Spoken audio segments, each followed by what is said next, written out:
Всем привет, на связи Team Spirit. Приехали с Риада, и сегодня мы с Френом поделимся нашим экспириенсом, а также обсудим некоторые ошибки, ответим на актуальные вопросы, ну и классно проведем время.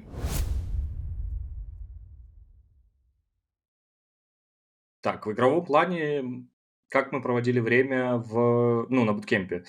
Распорядок дня строился таким образом, что подъем примерно в 11-12-час. В час начинались праки, и, соответственно, до часа нужно было успеть поесть. С часу до 3 мы играли первый прак, потом час на покушать, на какое-то обсуждение с Вреном, с Лилом, и дальше уже через час опять новый прак. Получается, с 3 до 5, и потом с 5 до 6 у нас опять время на поесть, и также время на анализ какой-то.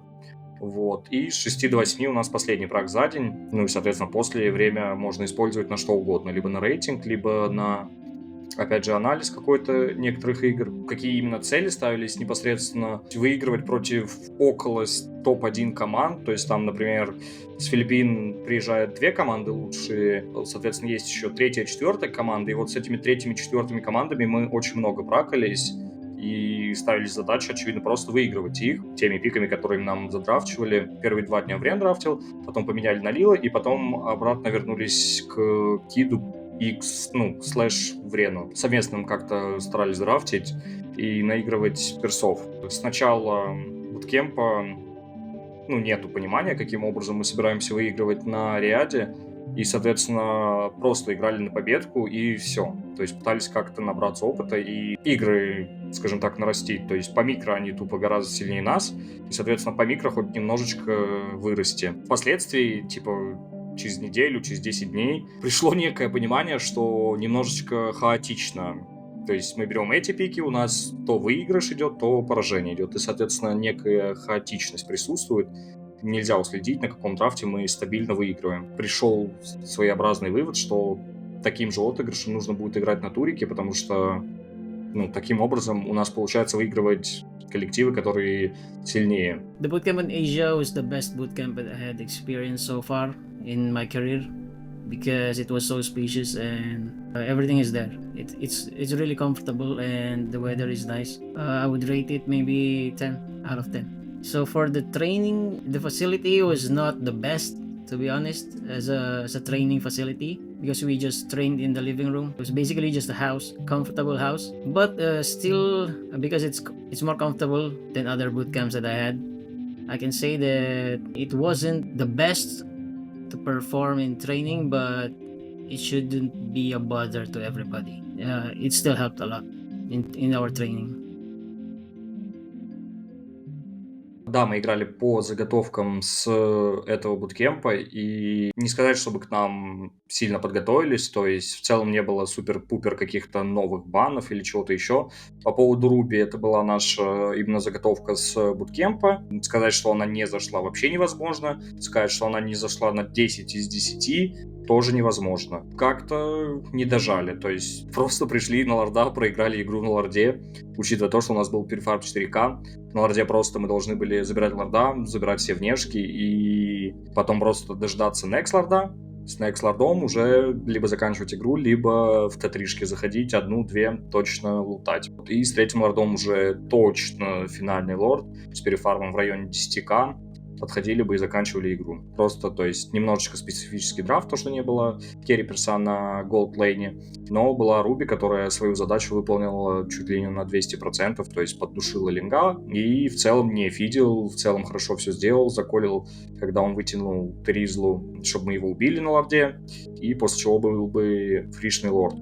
Но всего этого не было, потому что Террика не убили, Террик утонул по троим, как и до этого, где-то минуту назад в файте, где сбили Homeboysa с нас стрик. По второй игре в целом там небольшой тильтосион происходит, сильно уверенность потеряли. Напротив, оппонент очень сильно уверенно начал двигаться, настолько уверенно, что, делая 3 килла, оппонент допускал грубейшую ошибку. Керри-персонаж в лесу просто умудрялся умереть от тигрила каким-то образом. По поводу эхо, что могу сказать, мы просто зажались, абсолютно беззубая игра. По итогу все склонялось к тому, что на каком-то лорде Мы собирались подраться, мы подрались, даже не 5 на 5, а 5 на 4, там Сенфорд где-то, эксповик команды Эхо, где-то ошибся, забрали лорда, но не смогли отойти, и, ну, вообще там нужно было продолжать файт, по мнению Хика, по мнению Санста. Мы начали отходить, там была Лойка, которая может очень быстро расстояние сократить с нами, благодаря ульте. По итогу убили Хика, по-моему, еще также убили Кида, и Фришна задефали лорда, которого мы так кропотливо забирали. То есть всю игру мы дефались, всю игру нам приходилось от отставания играть ради вот этого лорда, которого просто челики задефали за, я не знаю, там буквально 5 секунд, на там поставил ульту, задефал лорда Фришна. Ну, вторая игра чуть более беззубая, опять же, была. Почему? Потому что опять уверенность сильно падает после первой, и напротив у оппонента сильно она увеличивается. То есть много ошибок они видят. Ну, вторую, скажем так, чуть ли не калиточно, опять же, проигрываем. Против арабов, ну, мы знали, что мы выиграем, и их мы точно выигрываем, но это ничего не меняет, и это мы также знали, поэтому мы просто вышли, первую максимально на злости жестко закрыли, вторую чуть больше расслабились и не так уверенно закрыли, но тоже закрыли, и результат типа 2-1 не в нашу пользу. 2 матча мы проиграли, 2 встречи, и одну выиграли. If it's based on the champs, majority of what we used in Asia is what we used in the tournament. But in another sense is that how we played in the scrims and in the tournament was quite different. Sadly, in the tournament we failed to identify what are the other factors, and the performance was quite different, not to their full extent. Personally, I wasn't pressured with anyone because it's already normal for me to do these things. But what I failed to identify is who has the pressure in my team, the most pressure. That's the regret that I, for one, wasn't able to bring out the best of all my players in the tournament. Многие спрашивали, почему у нас было 2 тренера перед Туриком, то есть это Врен и Лил. Планировалось то, что Лил будет по большей части по морали, также по драфтам. Персонально по факту следить, не только по лайнингу, а персонально за челиком следить. От Врен требовалась аналитика оппонента, также наша, также где-то наши ошибки какие-то, и плюс также он подключался к драфтам очень сильно. И по факту просто комбинировали и того, и другого драфты, но впоследствии сначала юзали одного драфта, потом другого драфта, и вообще в конце концов перешли просто на Кида драфты, то есть Кид драфтил, все остальные просто подсказывали ему, абсолютно все в команде, то есть что игроки, что 2 тренера. Так, было много вопросов по поводу, почему мы юзаем азиатскую мету, и на этот вопрос ответом является то, что нету какой-то азиатской меты и, скажем так, СНГшной или какой-либо еще. Есть просто одна единая мета, которую ты приезжаешь, и ты либо ее придерживаешься, либо тебя просто выносят каждый праг, а это не совсем так работает, что уверенность у вас будет вечная. Соответственно, приходилось подстраиваться, и ты просто переходишь, скажем, условно, в кавычках, на азиатскую мету, и все. К примеру, что из азиатской меты, это Рубина Голд, и из СНГшной, например, Лолита в Роум. И почему мы этого не делали? Все просто, потому что пикалась Лолита на праках немного не заходила, мягко скажем. Вот. Руби Голдовая, в свою очередь, наоборот, очень хорошо себя показывала на праках, очень много праков выиграно с ней было. И, как я уже сказал в начале ответа, то, что мы не перешли на азиатскую мету, мы просто немножечко подстроились под нее, скажем так. For the champions, I think the MCZ was held exactly 2 months before MSC, right? So along the span of time, the meta changed, and the big factor is that when Team Spirit went to Asia, all our scripts was like developing.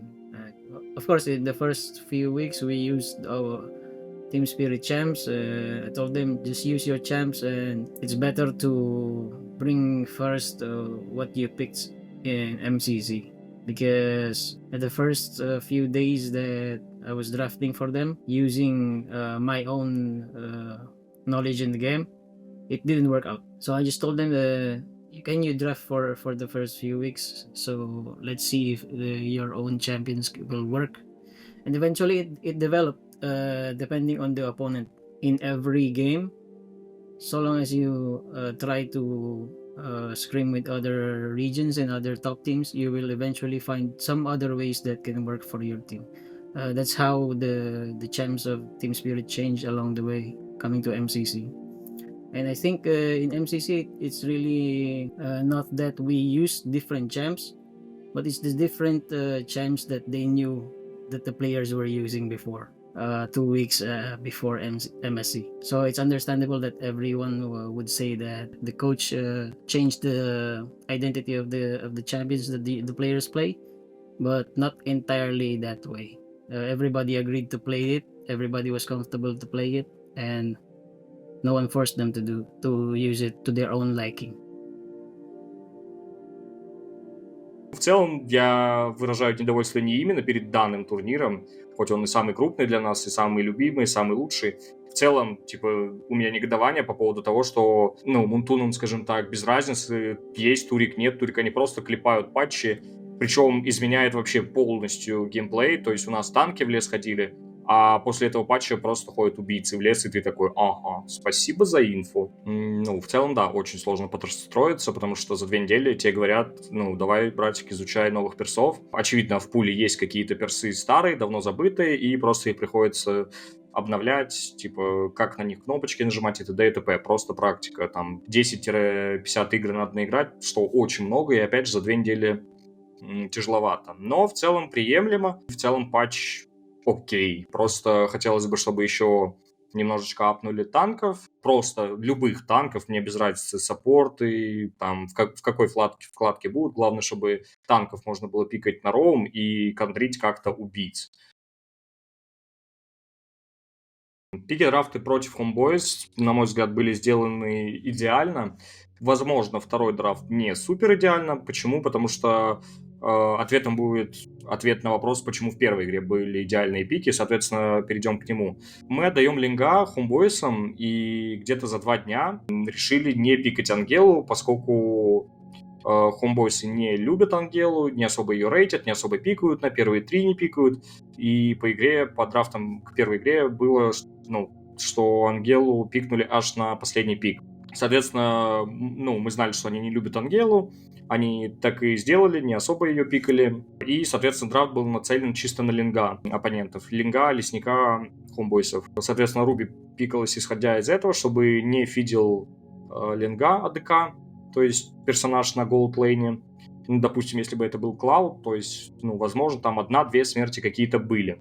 Плюс к этому добавляем то, что Руби еще приходилось, где-то засады устраивала, выбивала ульту линга, выбивала ульту Ангелы, чтобы линга не убить. То есть Ангела ультовала в линга еще. Плюс к этому, maybe там где-то 1-2 крипов он забрал десных, то есть тоже там 100-200 голды не отдал врагу, залутал себе. Соответственно, в районе типа 400 выгода от пика Руби. И это все плюсуем к тому, что Клауд, который 0.2 бы бегал против линга, возможно, и т.д. и т.п. Опять же, по поводу Ангелы стоит уточнить, если берешь и отдаешь Ангелу под линга, и у тебя на голде Клауд, то линк может просто в тупую залетать, и там не 0.2 уже Клауд будет, а 0.5 какие-нибудь Клауд будет, и просто, если он не будет умирать, то он там станет где-то под тавером, патроном, и просто не будет выходить, не будет фармить, не будет ничего делать, соответственно, не будет никакого прессинга, никакой игры не будет, то есть будет какая-то игра дефаться, а это плохо заканчивается обычно, вот, поэтому драфт в первой игре просто максимально идеальный был, то есть роумер пикнут с контролем,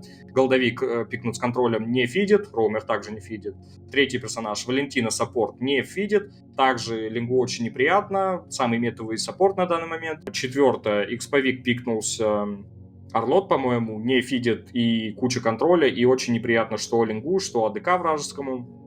И пятый пик, это был Роджер, который, опять же, не намеревается фидит, который делает постоянно маньяков, трипл-киллы, все у него круто, классно. В второй игре чуть менее приятный пик. Почему? Потому что, опять же, не было Ангелы в линга, который линк собирается контрить в нулище АДК.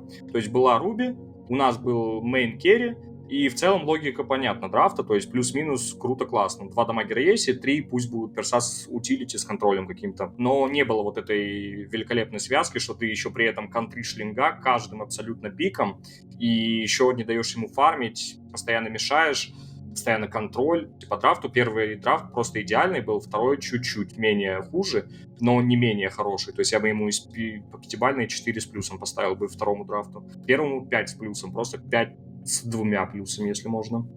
I remember we talked about the opponent because I told them that in my previous experiences, we just give a few time to deliberate what needs to understand about the opponent. And for homeboys, since we have a lot of data from them coming from wildcard in MSC, we talked about removing some specific heroes for their team and entirely just attacking them as a unit, like play aggressive together. That's the talk that we did in preparation for this team.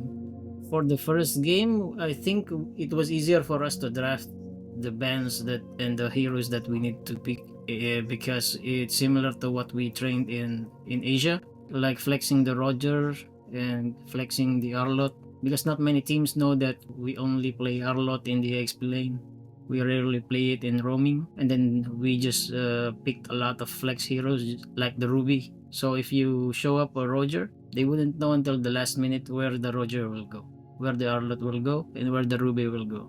So in this draft, we were confident that it was an easy draft to our satisfaction in the first game. And the opponent just picked a comfort hero. But I remember someone was wanting to request in the first two picks to get the Terizla, because the enemy already showed Ling, and common knowledge in draft, if you pick a Ling, you will get a hard tank in the XP lane, and we should have possibly denied them the Terizla in this game. The early game until the first turtle, I believe, or second turtle, we were dominating them, but there was just one moment of miscoordinated play that lost us this game. For the second game, I think it's still okay. The heroes of the opponents were like old meta, like no one picks Joy anymore. I mean, I even suggested my team to pick it, but they also said that it's hard to play in the current meta. So in all our heroes counter the hero of the opponent. I mean, we have Tigreal for Arlot, Tigreal for Joy, Valentine for Claude, and Link for Claude, Tams for Terizla. It's straight up counter in the second game. It's just a matter of the morale in the second game, I believe, because we got beaten in the first game with just one miscoordinated play, and in the second game it was all just skirmishes from around the map, which hindered everybody to group up, even when with winning lanes, and then we didn't had the opportunity to press our buttons very well. Парни волновались, в особенности Марл.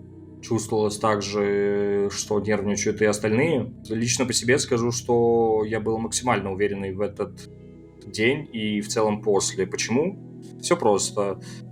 Все максимально шло не по плану, и у меня есть такая фишка: если зашкаливает количество нервов и зашкаливает количество всего того, чего не должно происходить, и я просто, скажем так, обнуляюсь и забиваю абсолютно на все и думаю об игре. И в самой игре я максимально комфортно себя чувствовал, то есть я максимально уверенно играл. Где-то мы проигрывали, в частности, в первой игре часто меня убивали, но при этом не было такого, типа, каких-то всплесках эмоций, типа, что делать, меня убивают, парень, соберись, нет. То есть, скажем так, все было максимально под контролем. Меня убил чел, я такой продолжаю колить, его убивают взамен на меня, я понимаю, что мой килл, моя смерть дешевле, чем его смерть, соответственно, мы в плюсе, и в целом в данный момент я ощущал, что вроде как все максимально уверены, и мы просто двигаемся к тому, чтобы их выигрывать. Но оказалось, что кто-то нервничал даже в эти моменты, и впоследствии, то есть в ключевые моменты первой игры, перенервничали и допустились фатальные ошибки. Почему? Все отмечают, что обычно так не игралось с игроками, и это просто нервы сказались очень сильно на определенных игроках. Before the match, I can sense that some players were nervous, especially Kid Bomba. I keep telling everybody, like, Kid is nervous, he talks a lot, worries about the draft, everything. So I told them that we don't need to worry about everything. We don't need to overplan it, because whatever we pick there, if our mentality is not calm and less pressured before you go to the stage, because some players it's their first time competing internationally, so I can completely sympathize that how they feel and how I felt when I first stepped up in the big stage. It will give you jitters for sure. So I just told them, keep it simple, play Mobile Legends simply. Before the first game, everybody just shouted, I remember, to boost everyone's spirits up. The first series, we were in another place in the MSC, another arena, and we cannot hear everyone's communication line. So the series against Homeboys, only the players know what happened entirely, like what was the comms, what's going on, the coaching side and the management side. We just managed to try to find things after the series, so we don't know what exactly happened inside the game and after it. Не по плану шла не та арена, на которой нам брифинг произвели, не те телефоны, говорили 8-й будет, а по итогу был 6-й. В целом настройки пришлось по новой все настраивать, и вот это все. Были сделаны, да, выводы некие, то, что нельзя играть, скажем так, пассивно и просто проигрывать игру где-то. Хотя нет, против Homeboys'ов мы не играли пассивно, мы просто допускали критические ошибки и просто проигрывали. По моральной составляющей к Эхо подходилось таким образом, что, очевидно, неправильным немного, то, что они одни из фаворитов Турика, и нам будет очень тяжело их победить. Что я считаю в корне неправильно, и в целом Врен говорил, что это максимально неправильный подход, то, что их нужно просто максимально дизреспектить, и только таким образом ты можешь их выиграть. Скажем так, не максимально дизреспектить, а не оверрейтить и при этом, не думать о том, какие они. Надо просто свой план делать и свою игру играть. По драфтам, по пикам плюс-минус нормально все сделали. Нам даже отдали Миноса сигнатурного, и там только, maybe, в первой игре немножечко неприятненький Барат был для Кида. Должны были выигрывать, если по драфтам смотреть.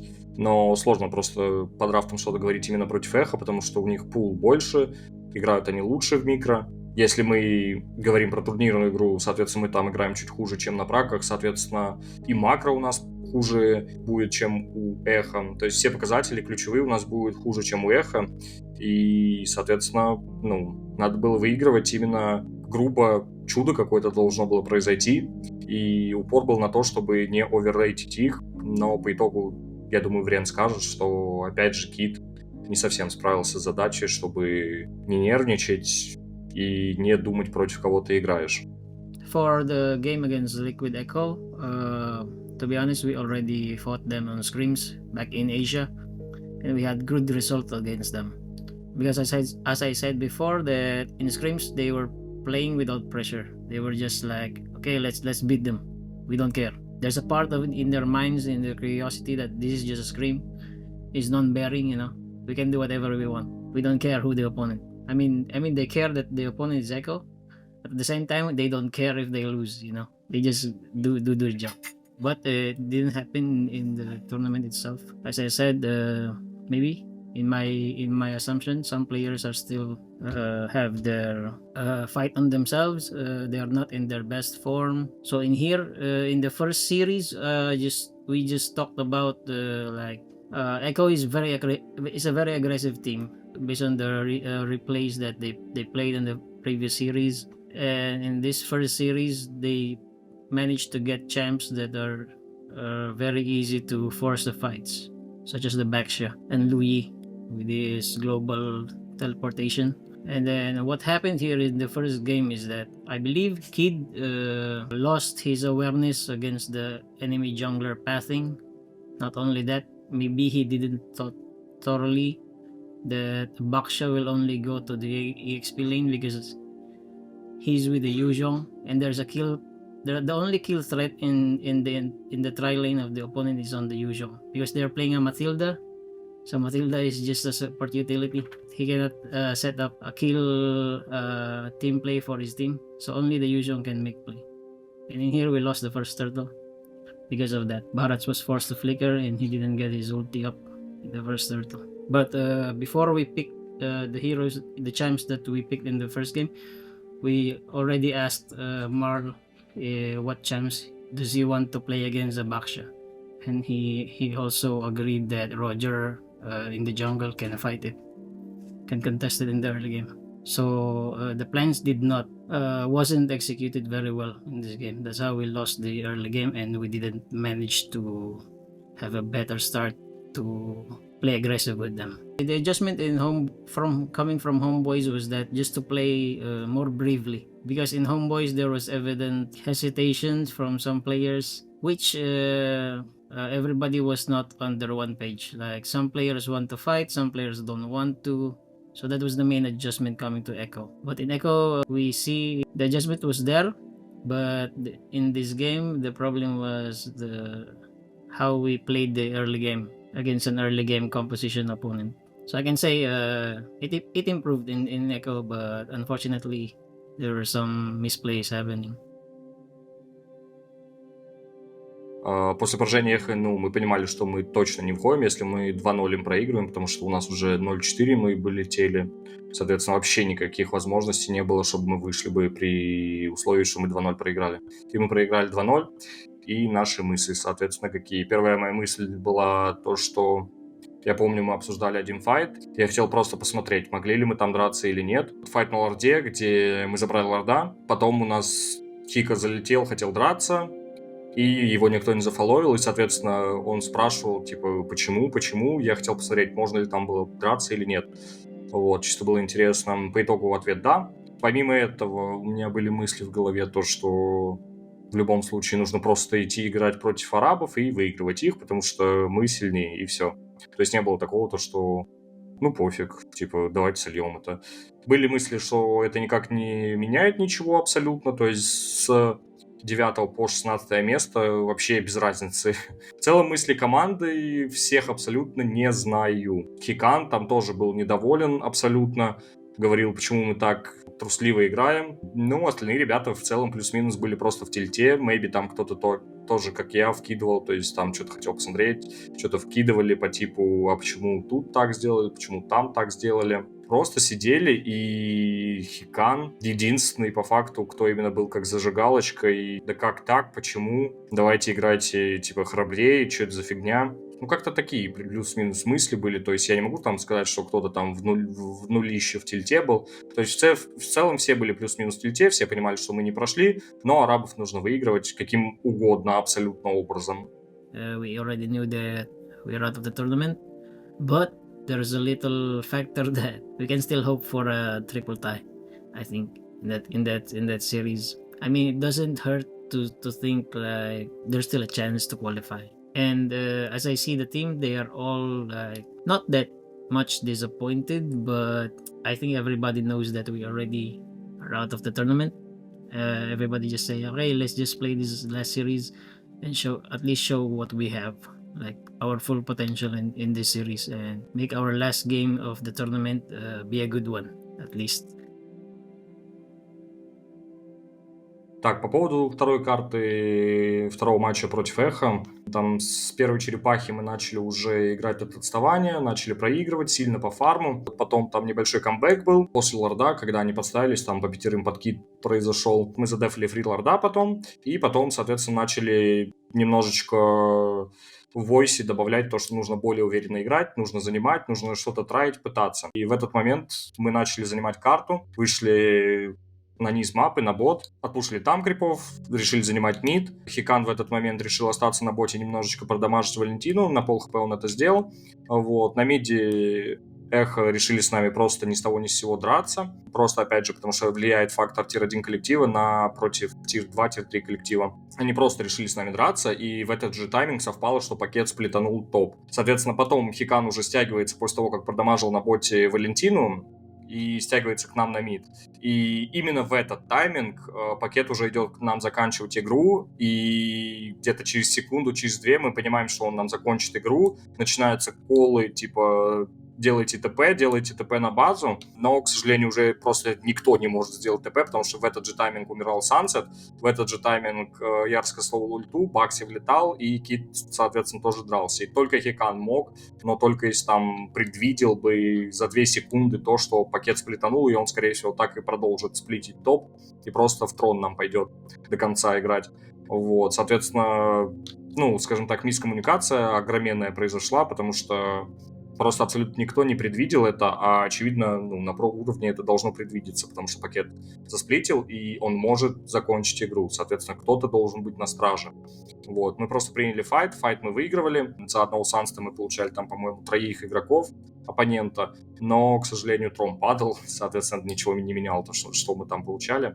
Просто не задефали, то есть, как вы поняли, уже просто была сильная мискоммуникация и немножечко не повезло в каком-то плане, потому что не законтрили это, и очень сильно сказывалось на этот момент то, что давление, то, что надо играть агрессивно, надо драться. Соответственно, мы немножечко забыли просто про то, что нужно дефать трон, самое главное, и самое главное это вышки, а не киллы. Так, ну и подошли мы к третьему матчу против Twisted Minds, получается. Сразу, наверное, стоит отметить то, что абсолютно никоим образом к ним не готовились, и мы знали, что они андердоги в нашей группе. Мы играли после Эхо, то есть давление сказывалось, то, что уже не выходим. Все понимали, что мы его обязаны выиграть, то есть вообще нету никакого расклада, где мы его проигрываем, потому что если бы мы его проиграли, нас бы просто закидали камнями, и, возможно, даже я вот прямо сейчас это говорю и думаю, может, это помогло, то, что мы к ним не готовились абсолютно, и мы просто пикали и играли нашу игру. Ну, очевидно, соперник не такого уровня, как Эхо или Homeboys, но все же, как будто бы можно было и такую стратегию выбрать. Вот, ну, в целом, это все, я думаю, по Twisted Minds, то есть особо нечего тут рассказывать. For the third series, I just want everybody to understand that we need to finish strong in this tournament, at least win one series. At that time, my mind was like not really into our other opponents, but maybe there's a three-way tie. Somehow, some way it happens. If we lose the third series, we will be like completely loser team in the tournament. Like we never won anything. So at least it's a bit important for us to win in the third series to make our run at least memorable.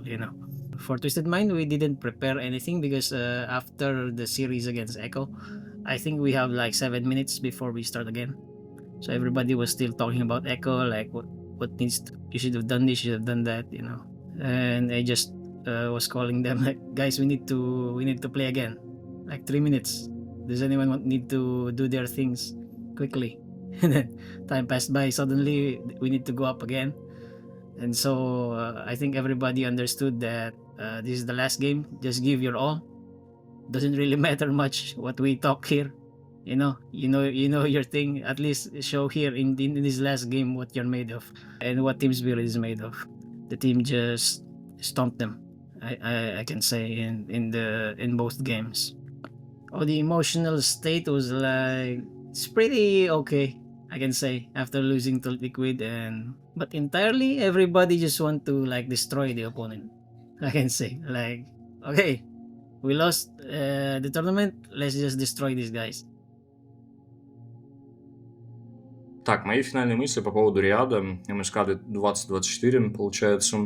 Мы проиграли турик. Если по 10-балочке, то 3 из 10 я оценил бы нас. Выступили отвратительно. Нужно делать изменения в составе. И не только в плане того, чтобы убирать игроков или добавлять игроков. В целом, в дальнейшем, я думаю, вы скоро узнаете еще по поводу пары изменений. По поводу лидерки Укида, мы ее подсудили и собираемся отдать ее Сансту, посмотреть, что как будет. Вот, думаю, это также правильное решение, как и тогда, когда я давал лидерку Укиду. Почему? Потому что в какие-то моменты мне кажется, что Сансет не всецело за идею, которой мы занимаемся, скажем так. Все прекрасно понимают то, что где-то кто-то тильтует и т.д. и т.п., но нужна какая-то типа самоотверженность на все 100%, и я думаю, вот эта лидерка Сансту, она и даст ему какую-то самоотверженность на все 200%. То есть в игровом плане к нему нету особо вопросов, да, там есть ошибки, но ошибки у многих есть, и их типа можно нерфить, и мы их нерфим, стараемся. В игровом плане очень мало вопросов к Сансту, но вот в плане общей какой-то командной идеи есть небольшие траблы, на мой взгляд, которые зависят от его желания, скажем так. Глобально сильно изменений не будет, то есть там никто ни на какую роль не будет свапаться, скорее всего. Ну, посмотрим, опять же, как в дальнейшем приживется изменение, которое мы собираемся сделать крупное.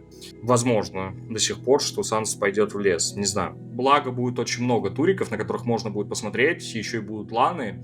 Да, это будут не международные ланы, и это абсолютно разные вещи, когда ты играешь против тир-1 коллективов, и ты, скажем так, инста начинаешь с позиции проигравшего, и когда ты играешь против оппонентов, которых ты на скримах просто постоянно выносишь и считаешь их просто, более слабыми, нежели вы. Все вот эти турики, которые будут ланы в СНГ, они будут не такие, как лан международный, но хотя бы идея, хотя бы какие-то моментики командные и игровые можно будет потренить и посмотреть. Всецело сейчас все направлено на М6, очевидно.